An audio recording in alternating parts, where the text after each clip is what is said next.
제가 그 로마서 11장과 12장에서 말씀을 상고하기를 원합니다.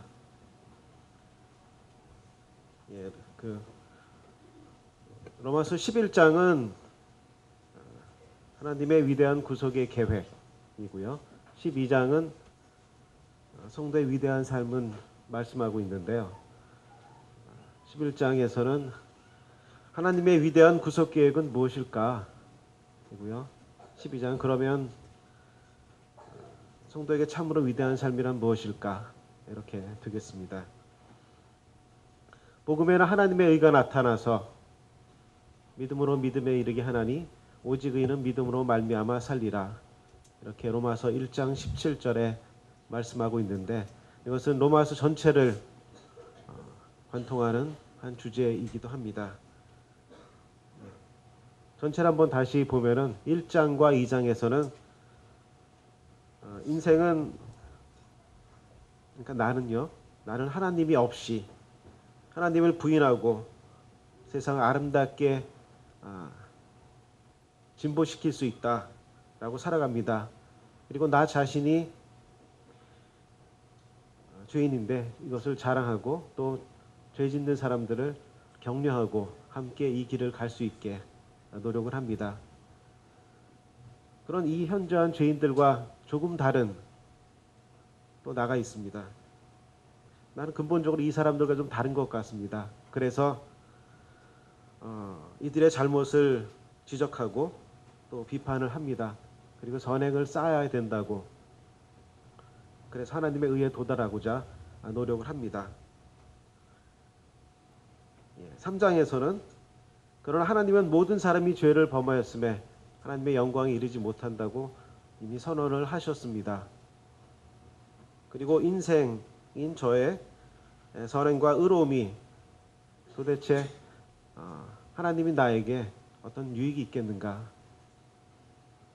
라고 말씀하시고 내가 하나님을 위해서 수고한 모든 것이 하나님이 나를 구원하시는데 무슨 도움이 도대체 되겠습니까? 이렇게 말씀하십니다. 그리고 오히려 당대 율법학자인 니고데모에게 내가 거듭나지 아니하면 하나님 나라에 들어갈 수 없느니라 라고 경고를 하십니다. 4장 5장에서는 성경이 무엇을 말합니까? 하나님이 아브라함이 하나님을 믿음에 그것이 의로 여겨진 바 되었느니라 하셨으며 무슨 법으로냐 행위로냐 아니라 오직 믿음의 법으로라 하십니다. 행함이 아니라 믿음으로 의롭게 됩니다. 로마서 4장 5절에는 이를 아니할지라도 경건치 아니한 자를 의롭다 하시는 이를 믿는 자에게는 그의 믿음을 의로 여기시나니 이때 나는 의로워지고자 하는 모든 수고를 멈추고 내가 할 수 없음을 발견합니다. 그리고 하나님의 은혜가 내게 임합니다. 6장에서는 4장 5장이고요. 6장에서는 그런즉 어찌하리요 내가 법 아래에 있지 아니하고 은혜 아래에 있으니 죄를 지으리요 그럴 수 없느니라. 6장 15절에 이렇게 되어 있습니다. 이제 나는 죄에 대해서는 죽은 자로 여기고 하나님께 대해서는 산 자로 여기며 삽니다. 7장에서는 그러므로 내가 한 법을 깨달았노니 곧 선을 행하기 원하는 나에게 악이 함께 있는 것이로다. 나는 새 사람이 옛 사람과 함께 있는 것을 발견합니다. 그리고 의를 향한 투쟁에서 번번이 패배하는 나를 발견하고 좌절하기도 합니다. 8장에서 그리스도 예수 안에 있는 자에게는 결코 정죄함이 없나니 생명의 성령의 법이 죄와 사망의 법에서 나를 해방하였음이라 말씀하십니다. 9장과 10장에서 내 속에 뭔가 선한 것이 있을 줄 알았는데 나에겐 그런 것이 없다는 것을 발견하고 눈을 들었을 때 이 구속의 역사는 하나님의 주권적인 선택이고 나는 이 은혜를 믿음으로 질그릇에 이 보배를 가진 것을 발견하게 됩니다. 여기까지 나의 내면의 고통의 문제들 그리고 관심들을 온통 쏟았는데 10장에 보면은 그 하나님의 경륜 가운데 자기 민족을 생각하는 한 사람을 보게 됩니다. 그래서 자기가 저주를 받아서 하나님께서 떨어진다 할지라도 그들을 위한다는 그런 각오의 사람을 발견하게 되고 충격을 받습니다. 11장에 있는 몇 구절 말씀들을 같이 한번 읽어보시겠습니다. 11장 1절입니다. 그러므로 내가 말하노니 하나님이 자기 백성을 버리셨느냐? 그럴 수 없느니라. 나도 이스라엘이니요 아브라함의 씨에서 난 자여 베냐민 지파라. 2절에 하나님이 그 미리 아신 자기 백성을 버리지 아니하셨나니 너희가 성경이 엘리야를 가리켜 말하는 것을 알지 못하느냐? 그가 이스라엘을 하나님께 고발하되 주여 그들이 주의 선지자들을 죽였으며 주의 제단들을 헐어 버렸고 나만 남았는데 내 목숨도 찼나이다 하니 그에게 하신 대답이 무엇이냐? 내가 나를 위하여 바알에게 무릎을 꿇지 아니한 사람 7,000명을 남겨두었다 하셨으니 그런즉 이와 같이 지금도 은혜로 택하심을 따라 남은 자가 있느니라. 만일 은혜로 된 것이면 행위로 말미암지 않음이니 그렇지 않으면 은혜가 은혜되지 못하느니라. 그런즉 어떠하냐? 이스라엘이 구하는 그것을 얻지 못하고 오직 택하심을 입은 자가 얻었고 그 남은 자들은 우둔하여 졌느니라. 기록된 바 하나님이 오늘까지 그들에게 혼미한 심령과 보지 못할 눈과 듣지 못할 귀를 주셨다 함과 같으니라. 17절부터 21절까지 같이 한번 읽어보실까요? 시작. 또한 가지 얼마가 꺾이었는데 돌 감람나무인 내가 그들 중에 접붙임이 되어 참 감람나무 뿌리의 진액을 함께 받는 자가 되었은즉 그 가지들을 향하여 자랑하지 말라. 자랑할지라도 내가 뿌리를 보전하는 것이 아니요 뿌리가 너를 보전하는 것이니라. 그러면 내 말이 가지들이 꺾인 것은 나로 접붙임을 받게 하려 함이라 하리니 옳도다. 그들은 믿지 아니함으로 꺾이고 너는 믿음으로 섰느니라. 높은 마음을 품지 말고 도리어 두려워하라. 하나님이 원가지들도 아끼지 아니하셨은즉 너도 아끼지 아니하시리라. 이렇게 읽겠습니다. 하나님이 자기 백성을 버리셨느냐? 결코 그렇지 아니하다라고 말씀하십니다. 여기서 자기 백성은 이스라엘 사람들, 유대인들을 의미합니다.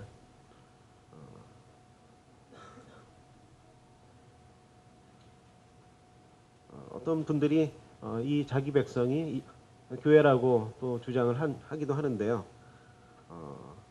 여기 11장에 있는 말씀들을 쭉 읽어보면은 교회라기보다는 오히려 유대인이라는 것을 분명히 반증하고 있다는 것을 보게 됩니다.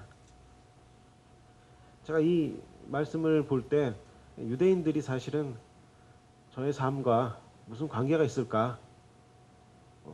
별로 관심이 사실 안 가는 부분이죠. 그런데 참 흥미로운 것은 뉴스에 보면 꼭 나와요. 국제 뉴스에 보면은 꼭 나오고 이스라엘과 중동에서 일어난 일들이 하여튼 뭔가 중요하다는 듯이 다뤄지고 있습니다.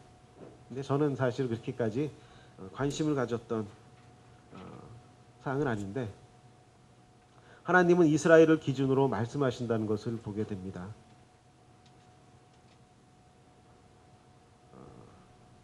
이스라엘 민족이 봤을 때 정말 하나님이 자신들을 버리셨구나, 또는 다른 사람이 봤을 때도 그들을 버리셨구나 하는 생각이 들만합니다.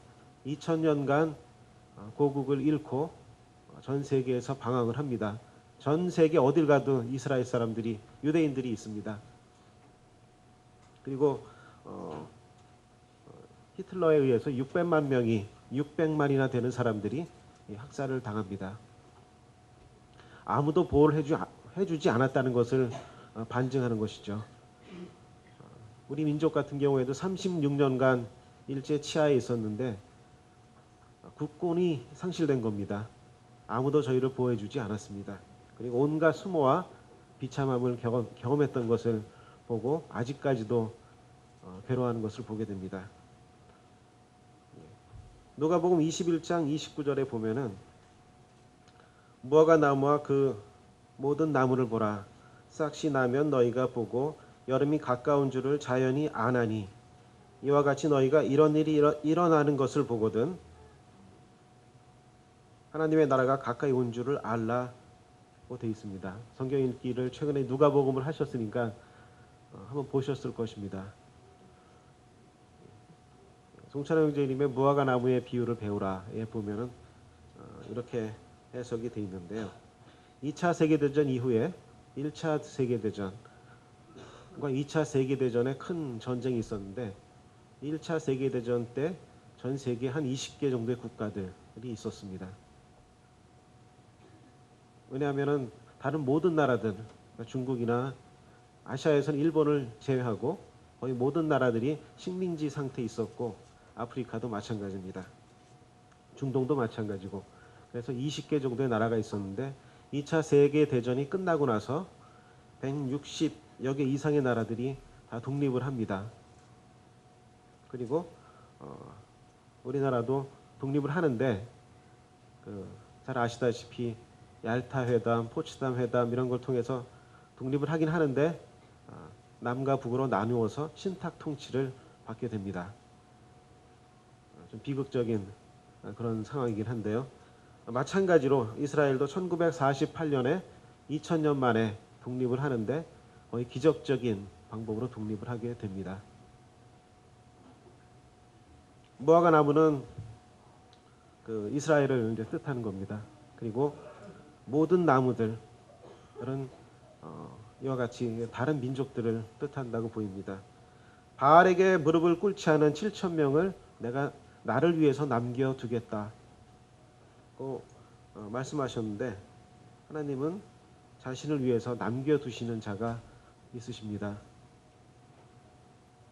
5절 말씀을 보면은 5절 말씀이 중요한데 그런즉 이와 같이 지금도 은혜로 택하심을 따라 남은 자가 있다고 하십니다.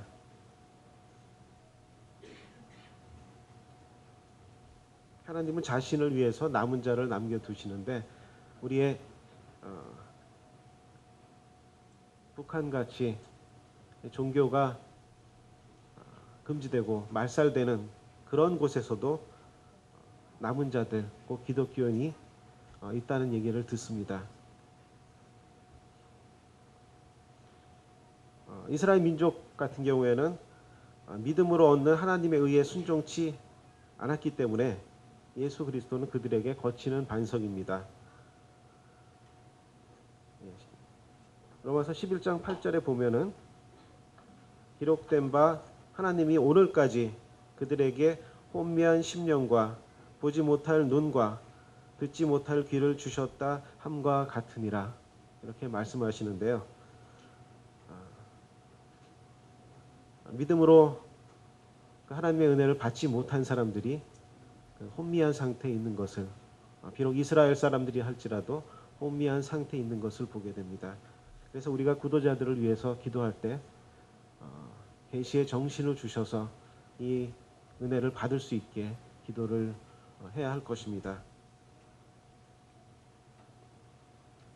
하나님은 하나님의 구속의 계획에 따라서 인류를 구원하십니다. 열면 닫을 자가 없고 닫으면 열 자가 없는 그라고 계시록에서 말씀해 주시고 있습니다.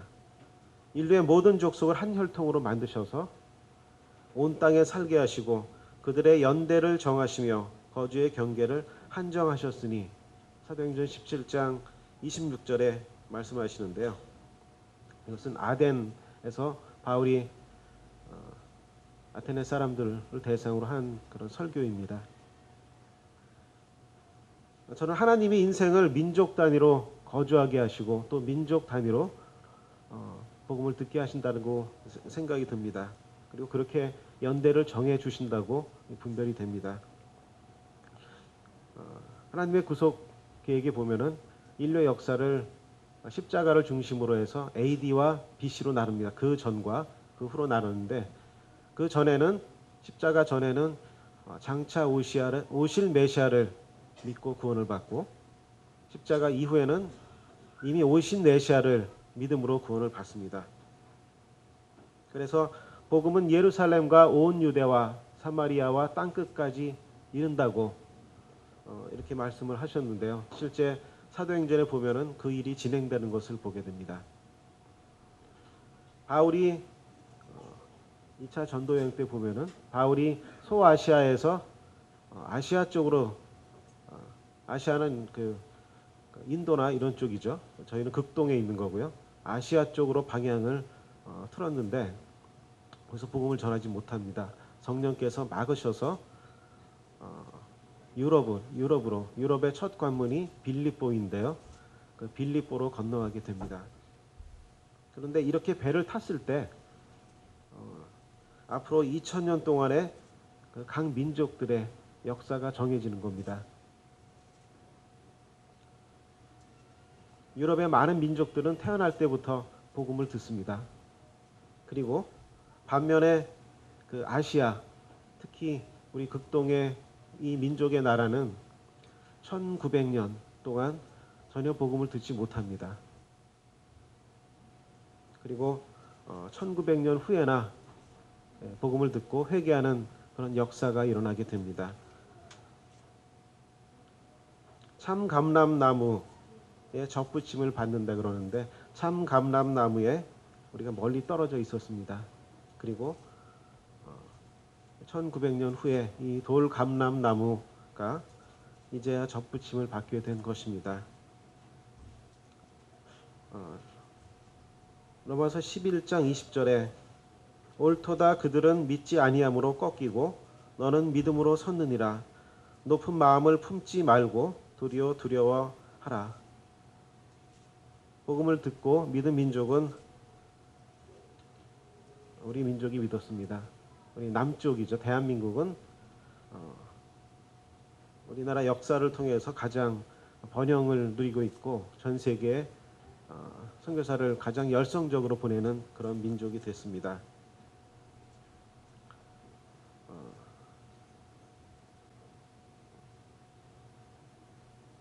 북한에도 하나님이 자기 자신을 위해 남겨둔 자들이 있을 것입니다. 그리고 지금 믿지 않지만은 그렇게 남겨진 자가 될 그런 사람도 있을 겁니다. 우리는 남은 자가 누구인지 잘 모릅니다. 그리고 아마도 그들도 자신이 그 남겨진 자인지 모를 것입니다. 저는 그 북한을 지원하는 것, 또 후원하는 것에 대해서 두 가지 늘 고민거리가 있었는데요. 첫 번째는 그 상호주의라고 저는 생각하는데, 우리 남쪽에서 대한민국에서 자금이라든가 뭐 물자라든가 이렇게 지원됐을 때 그것이 실제 그 북한의 그 인민들에게 전달되는 게 아니라 기득권층이 어떤 그 체제 유지를 위해 하는데 쓰여질 것이다. 또 실제 그렇게 쓰여지는 것을 봤을 때 좀 곤란하지 않나.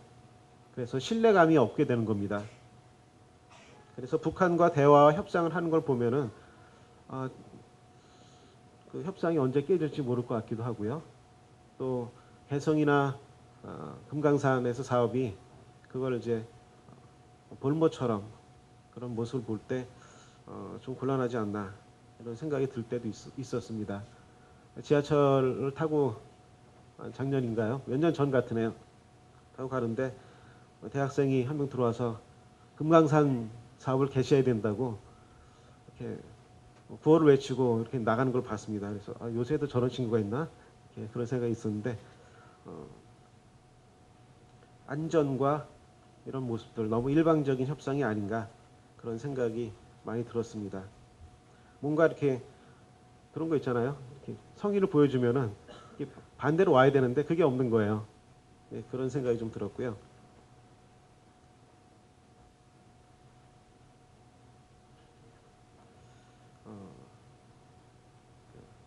올 초 같은데 그 필리핀의 그 필리핀 근처 밑에 이제 지진이 났습니다. 지진이 나서 진도 8이 넘는 굉장히 강력한 지진이 났는데, 지진이 아니군요. 지진이 아니라 태풍이 지나갔습니다. 태풍이 지나갔는데 그때 그 필리핀의 타클로반이라는 그런 시가 있습니다. 그 조그마한 시, 20만 명 정도 사는 그런 시인데, 그 타클로반이라는 시가 그 태풍이 싹 지나가면서 완전히 그 쑥대밭이 됐어요. 전 세계에 많이 알려졌었거든요. 그때 전 세계에서 우리나라도 빨리 달려갔는데 그들을 구하기 위해서 구호물자도 보내고 이제 구호팀도 보내고요. 그렇게 갔습니다. 완전히 파괴된 모습을 보게 됐는데, 지금 들리는 소식에 의하면은 그 복구 자금을 주고 또 구호품을 줬는데, 그 부패한 관리들이 그것을 받았는데 그것이 실제는 그 난민들에게 잘 전달되지 않는다는 그런 소식을 듣게 됩니다. 그리고 제가 가지고 있는 또 하나의 그런 의문점은 성과에 대한 것입니다. 성과주의인데, 우리가 북한 선교를 지원한다고 해서 무슨 가시적인 결과가 있겠습니까? 거기 종교의 자유도 없고 뭐 포교의 자유도 없고, 그리고 배타적인 그 사람들이 그것을 받아들일까? 그래서 마치 밑 빠진 독에 물을 붓는 것 같은 그런 생각이 늘 고민 가운데 있었습니다. 그런데 누가복음의 말씀을 보니까 이렇게 되어 있습니다. 누가복음 14장 13절입니다. 청한 자와 청함을 받은 자에 대한 말씀을 하시는데요. 누가복음 14장 13절, 잔치를 베풀거든 차라리 가난한 자들과 몸 불편한 자들과 저는 자들과 맹인들을 청하라. 그리하면 그들이 갚을 것이 없으므로 내게 복이 되리니 이는 의인들의 부활 시에 내가 갚음을 받겠음이라 하시더라. 되어 있습니다. 차라리 하나님의 마음은 차라리 갚을 것이 없는 자에게 주라는 그런 말씀으로 이해가 됩니다. 복음을 받아들이겠다는 적극적인 마음이 없는 사람들, 또 후원에 대한 결과를 기대할 수 없는 사람들이 북쪽에 있는 우리 동포들입니다. 그러나 이들에게 복음을 섬기는 것이 이 시대에 우리에게 주시는 사명이라면 그것을 우리가 감당해야 할 것입니다. 로마서 12장으로 한번 가겠습니다.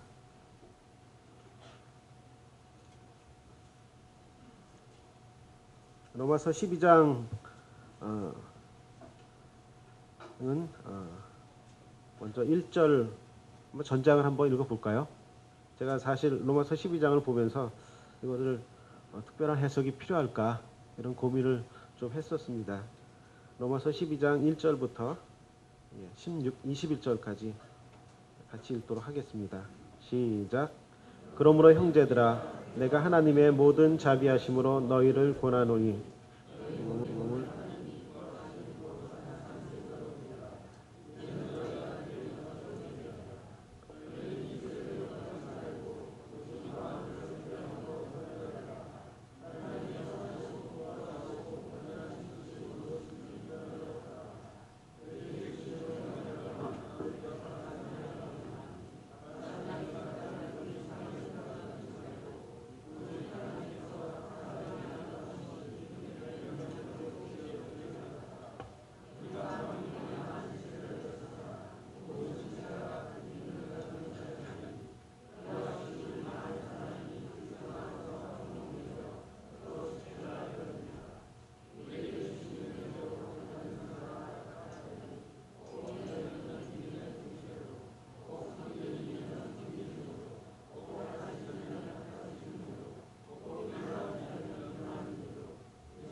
사랑에는 거짓이 없나니 악을 미워하고 선에 속하라.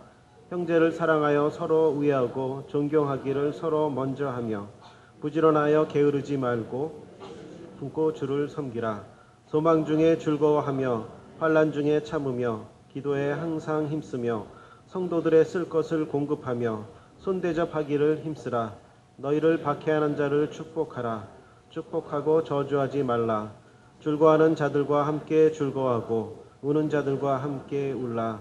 서로 마음을 같이하며 높은 데 마음을 두지 말고 두려운 낮은 데 처하며 스스로 지혜 있는 채 하지 말라.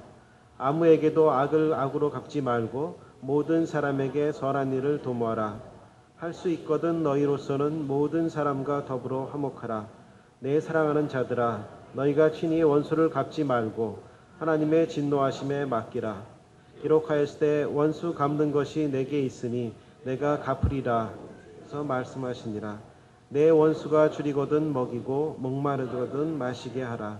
그리함으로 내가 숯불을 그 머리에 쌓아 놓으리라. 악에게 지지 말고 손으로 악을 이기라. 우리 인생에 두 번의 큰 파도가 있는 것을 저는 보게 됩니다. 첫 번째 파도는 로마서 8장 1절에 그러므로 이제 그리스도 예수 안에 있는 자에게는 결코 정죄함이 없나니 이는 그리스도 예수 안에 있는 생명의 성령의 법이 죄와 사망의 법에서 너를 해방하였음이라. 이렇게 선포하는 큰 파도입니다.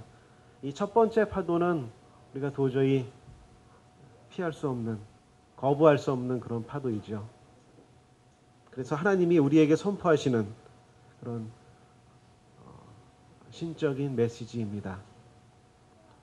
두 번째 파도가 이건데요. 이 두 번째 파도는 기꺼이 첫 번째 파도가 감당할 수 없는, 거부할 수 없는 파도라면 두 번째 파도는 기꺼이 우리가 받아들이는 파도입니다. 그리고 이것은 영적인 예배이기도 합니다. 진도 7.0, 8.0의 그런 진도, 지진에 의해서 이 쓰나미가 몰려오는데 그것을 기꺼이 맞아들이는 것입니다. 이 파도는 성령께서 주시는, 우리에게 주시는 파도입니다. 하나님의 모든 자비하심으로 우리를 권하십니다. 이것은 강제적인 그런 명령이나 그런 요구는 아닙니다. 오히려 간절히 간청하는 그런 호소라고 보시면 되겠습니다.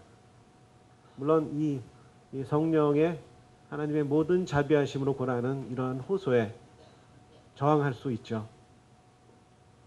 왜냐하면 내 자신을 잃지 않기 위해서 내 자기 또는 자아를 버리기 싫을 때가 있습니다. 그리고 변하지 않기 위해서 고집을 부리기도 합니다. 왜냐하면 내가 중요하고 나는 소중하기 때문에 그것을 잃기를 원치 않은 그런 이기적인 근본적인 그런 모습이 있습니다. 성령은 우리의 인생길 가운데 하나님의 모든 자비하심으로 지속적으로 호소를 하시곤 하십니다. 우리의 성경 공부 가운데 또는 우리의 구역 집회나 교제 가운데 또는 여러분의 삶의 현장에서 또는 여러분들이 겪으시는 고통의 순간들에서 이렇게 요구를 하시곤 합니다. 우리가 헌신을 한다고 얘기했을 때 이 나이가 젊어질수록 그 헌신은 내가 입술로 고백하는 것이다 라고 생각하는 결단하는 것이다 라고 생각하는 경향이 짙습니다.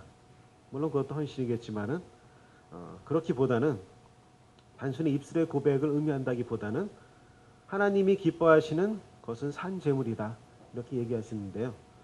형식적인 헌신이 아니라 삶을 통해서 지속적으로 드리는 살아있는 제물을 의미합니다. 하나님을 위해서 진심으로 살아가는 우리의 삶을 의미하고 있습니다. 교회가 부탁할 때 기꺼이 들어주는 것, 성도가 부탁할 때 기꺼이 참여하는 것, 다른 사람이 요구할 때 기꺼이 그 고통에 참여하는 것, 그리스도를 위해서 하는 경우에 해당됩니다. 제가 갑자기 이런 생각이 들더라고요. 근데 처음 들었었는데 내가 지금 왜 여기 있을까? 내가 왜 이 모임에 이렇게 있지? 그런 생각이 갑자기 들었습니다. 더 큰 교회도 있고 다른 모임도 있는데 왜 내가 여기 있을까? 그런 생각을 해본 적은 없었는데 그냥 드는 거죠. 근데 갑자기 또 머리도 안 좋은데 그런 생각이 드니까 손익계산을 하느라고 막 이제 돌아갑니다. 그런데 저는 정답을 발견을 했습니다. 내가 여기서 예수 그리스도를 발견하고 그것이 영원한 가치라면은 그 외 나머지 모든 것이 거기에 비해서 어떤 의미가 있을까라는 그런 것입니다. 누가복음 19장에 보시면은 문화의 비유가 나오는데요.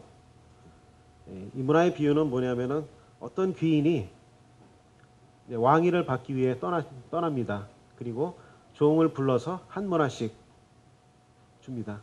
한 문화씩 주고 갔다가 다시 왕위를 받고 돌아옵니다. 그리고 어떻게 장사를 했는지 이제 궁금해서 한 명씩 부르죠. 첫 번째 종이 이렇게 말합니다. 주인이여 당신의 한 문화로 10문화를 남겼습니다. 이렇게 보고를 하니까 잘하였다. 착한 종아, 내가 지극히 작은 것에 충성하였으니 10고을 권세를 차지하라. 이렇게 말하고요. 둘째 종이 한 문화로 5문화를 남겼습니다. 너도 5고을을 차지하라. 그리고 세 번째 종이 주인이여 보소서 당신의 한 문화가 여기 있나이다. 내가 수건에 쌓아두었습니다. 주인이 화를 내고 한 문화를 빼앗아서 10문화 가진 자에게 주십니다. 여기서 이 귀인은 이 비유를 하고 계시는 예수 그리스도를 의미합니다. 그리고 종은 누구일까요? 종은 바로 우리 성도들 각자입니다. 그리고 로마서 1장 1절에 보면은 예수 그리스도의 종 바울은 그리스도 예수의 종 바울과 디모데는 자기 자신을 종이라고 이렇게 이야기하는데요. 우리가 예수 그리스도의 종입니다. 그런데 이 종은 억지로 우리 시킨 게 아니라 예수님 우리를 억지로 종으로 삼지는 않으십니다. 오히려 형제라고 부르시기고 형제라 부르시기를 부끄러워하지 아니하시니 이렇게 말씀하고 계십니다. 그리고 이 문화에 대해서 얘기를 하는데 그럼 이 문화는 무엇일까요? 한 문화씩 이렇게 나눠줬는데 달란트에 비유해서는 은사라는 게 이제 탈란트니까요. 알 수 있겠는데 이 문화는 무엇일까요? 형제회 대표이신 전승필 형제님 기둥에 가려져 있는 건가요? 안 보이세요? 이 문화는 무엇인가요? 나가셨나요?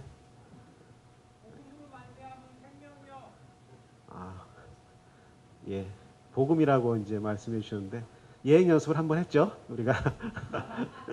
예,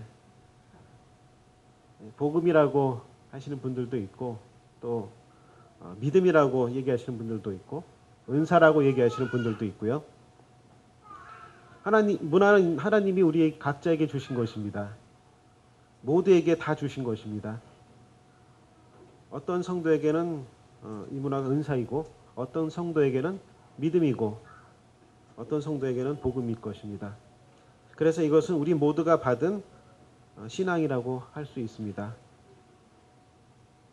재밌는 것은 14절에 아까 누가복음입니다. 누가복음 19장 14절에 그런데 이 백성이 그를 미워하여 사자를 뒤로 보냅니다. 우리는 이 사람이 우리의 왕됨을 원하지 아니합니다. 라고 이야기를 합니다.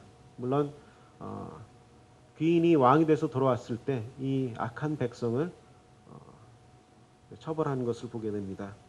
그래서 이 나라의 분위기는 험악한 거죠. 이 귀인을 위해서 귀인이 왕이 되는 것을 원치 합니다. 그래서 여론이 좋지가 않습니다. 그래서 이 한 문화를 가지고 장사라는 게 그게 쉽지는 않았을 것이다. 이렇게 생각이 듭니다. 우리가 사는 세상은 귀인이신 예수 그리스도가 왕이 되기를 원치 않습니다. 그가 다스리는 세상을 생각하지도 않습니다. 우리는 다 한 문화씩 가지고 계신데요. 여러분들이 가지고 계신 한 문화는 무엇일까? 이런 생각이 듭니다. 이 세대를 본받지 말고 2절에 이렇게 되어 있는데 이 세대를 생각할 때 참 고통이 있습니다. 이 세대는 하나님을 잃은 세대이고 하나님이 없는 세대이고 하나님을 부정하는 그런 세대입니다. 그래서 모든 사상과 학문에 하나님이 없다고 합니다. 그래서 근본적으로 회개가 불가능한 그런 세대입니다. 그리고 인본주의를 기반으로 세워지고 있는 세대입니다. 인간 자체 행복을 추구하고 우리가 행복해질 수 있다. 이야기하지만 거기서 하나님은 제외되어 있습니다. 4절에 보시면은 우리가 한 몸에 많은 지체를 가졌으니 이후부터는 이 헌신을 누구를 위해 대상으로 하느냐 하는 부분이 나오는데요. 이 한 몸, 그래서 이 한 몸은 교회를 의미합니다. 그래서 우리가 하는 헌신과 하나님의 뜻을 분별하는 것은 이 하나님의 교회를 위한 것입니다. 신앙의 단위가 모임을 기준으로 합니다. 모임이 있을 때 의미가 있는 거고 모임이 없을 때 그 신앙은 무너지게 됩니다. 모임으로 모일 때 행복해지는 거고 모임을 모이지 않을 때 어려움을 겪게 됩니다. 그리스도인의 삶의 기본은 교회를 중심으로 이루어진다고 말씀하고 있습니다.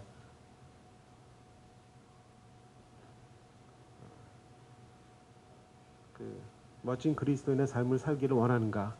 뭐 이런 책도 있는 것 같은데요. 그러면은 모임에 참석을 하시면 됩니다. 모임으로 모이시면 되는 것입니다. 어떤 성도가 자주 불출석하고 또는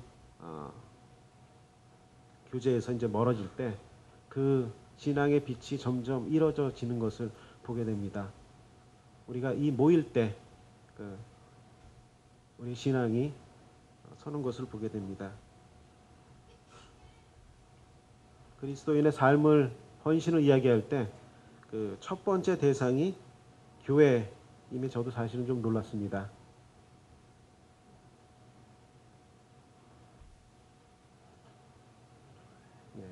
아무래도 이 내용 전체를 다 하기는 어려울 것 같긴 한데요.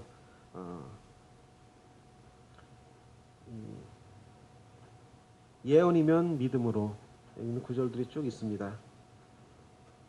이 각각의 이것은 우리가 각각이 받은 하나의 문화와도 비슷합니다.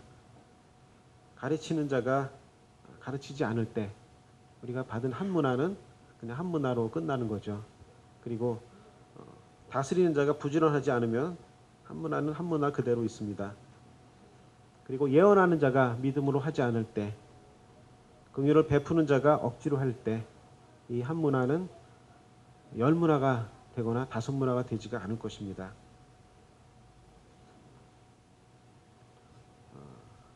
구절에 사랑에는 거짓이 없나니 악을 미워하고 선에 속하라. 마치 기관차가 많은 객차들을 끊는 것처럼 이 구절의 한 말씀이 나머지 구절들을 끈다는 생각이 듭니다. 여기서 거짓이라고 했을 때 거짓은 가면 뒤에서 말하는 것을 의미합니다. 앞에 가면이 있고 자기 뒤에서 말하는 그런 것을 의미합니다. 자신을 속일 수는 있지만 하나님을 속일 수는 없습니다. 그래서 계속 거짓의 가면을 쓴다면은 그가 과연 그리스도인일까 이렇게 우리는 의심할 수도 있을 것입니다. 제가 또 한 가지 늘 궁금했던 것은 과연 우리 그리스도인들은 그런 헌신적인 삶을 살 수 있을까? 그리고 윤리적인 삶을 살 수 있을까? 이런 고민이 좀 있었습니다. 세상에 아주 선한 사람들이 많은데 그런 사람들과 우리의 차이점 무엇일까? 이런 고민이죠.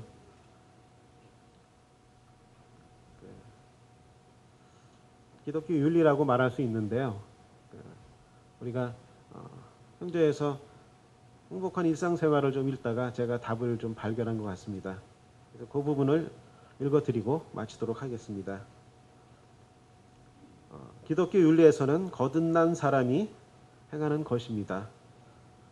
윤리의 기준은 세상 사람의 양심인데, 세상 사람인 경우에는 양심인데, 성도들은 성경의 계시입니다. 윤리의 목표는 세상은 자기 완성입니다. 그리고 성도는 그리스도에게까지 자라가는 것입니다. 윤리의 방법은 세상은 자기의 의, 자율의지이죠. 내가 그 일을 이루는 겁니다. 반면에 성도는 성령의 인도하심, 나는 할 수 없다고 고백하는 것입니다. 윤리의 목적은 세상이 그린 유토피아, 뭔가가 있을 것입니다. 반면에 성도는 하나님의 영광입니다. 그래서 겉으로 보면은 다 비슷해 보이는데 그 내면에서는 한 사람은 죄인이고 한 사람은 의인인 것입니다. 그리고 성령의 능력으로 주님을 섬기는 것입니다. 하나님의 나라를 위해 환난을 감당을 합니다. 주의 도우심을 바라보며 자기의 의가 아니라 늘 기도하고 그래서 연약한 성도들을 돕게 됩니다.